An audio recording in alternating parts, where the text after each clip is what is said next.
దేవుని నామానికి మహిమ కలుగును గాక. అందరికీ ప్రైజ్ ద లార్డ్. గత సంవత్సరం కాపాడిన దేవునికి వందనాలు.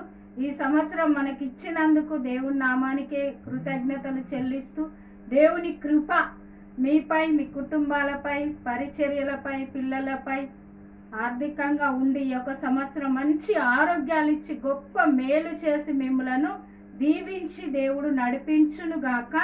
ఆమేన్. పాట పాడుకొని దేవుని నామాన్ని మహిమపర్దాం.